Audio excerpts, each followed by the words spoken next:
There's a new report out from the Institute for Policy Studies, and they went through tons of financial records to find out how many of the nation's highest paid CEOs from the past 2 decades led companies that were subsidized by the American taxpayer. In other words, how many of the biggest financial institutions and CEOs are welfare queens? That's a more accurate way of describing it. The results are a little stunning. 1/3 of the CEOs and financial institutions are welfare queens. So of the 500 total companies listed, 103 were banks that received government bailouts under the Troubled Asset Relief Program, while another 62 were among the nation's most prolific government contractors. Now, they've been doing this list since 1993, and they say, quote, many of the companies appeared multiple times on the annual top 25 list, with Bank of America appearing 18 times, Citigroup appearing 15 times, Morgan Stanley and American Express each secured 12 slots. JP Morgan Chase CEO Jamie Dimon has landed on the list twice since the bank received $10 billion under TARP, and American Express CEO Kenneth Chenault has appeared 3 times since his company accepted $3.4 billion in bailout money. Goldman Sachs received $10 billion under TARP and made the list 7 times in the past 2 decades, once after receiving its bailout. Washington Mutual and the Lehman Brothers, both of which failed in 2008, also appeared on the list, with Lehman making 8 appearances before filing for bankruptcy. In other words, the government was feeding these companies that went bankrupt our hard-working, middle-class taxpayer dollars. What a tremendous waste of money. They went bankrupt anyway. Why are you doing that? And furthermore, giving money to Goldman Sachs? Goldman Sachs, they are criminals.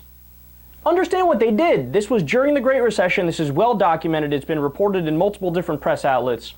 They would sell to their clients packages of toxic mortgages and say, oh, this is a great program. You got to invest in this. You'll make a whole lot of money. Go ahead. Give us all your money. It's fine. Go.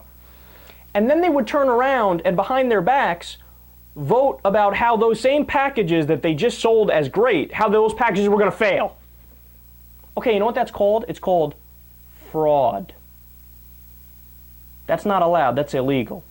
But not only do they not get shut down and they don't get thrown in jail and there's no serious investigation, there might be one fall guy or a scapegoat, right?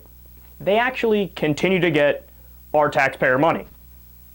Now, you know what this shows you? Wall Street and the biggest financial institutions, they are complete welfare queens. In fact, 1/3 is a much higher rate of taking some form of welfare and government money than the number of any other group. So, for example, that's more than white people who take government money, more than black people, more than Hispanics, more than the poor, or different religious groups, or whatever you want to say. They are the biggest welfare queens. Now, isn't it funny how there's this CEO council that gets together all the biggest guys on Wall Street, and they actually lobby the government for smaller government.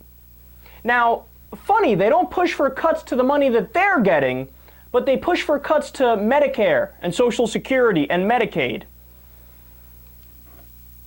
They want small government for you, but when it comes to them, no, we need this. You can't touch that. It's funny how when somebody needs food stamps to survive and to not go hungry, well, that we should cut. But when it's just to make sure that they get extra money to give out bonuses to assholes who don't deserve it and who already bankrupted the company, well, no, they deserve that money and they should get the taxpayer money.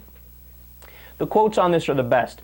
Wells Fargo spokesman Michael McCoy said, quote, "We take a disciplined approach for determining compensation based on 4 principles: pay for performance, promote a culture of risk management that avoids unnecessary or excessive risk-taking, attract and retain highly qualified executives with competitive pay, and align executives' interests with those of stockholders."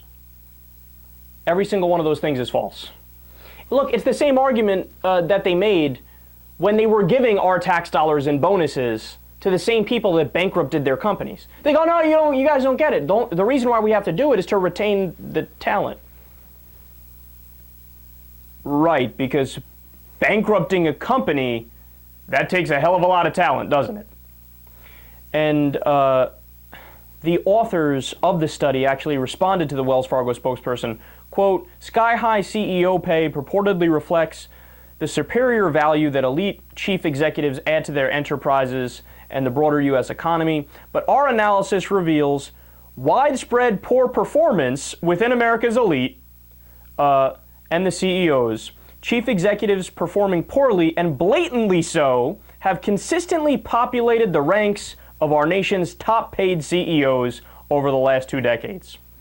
In other words, they're saying, hey, idiots, you're not fooling anybody. We actually did the research. We looked at the numbers.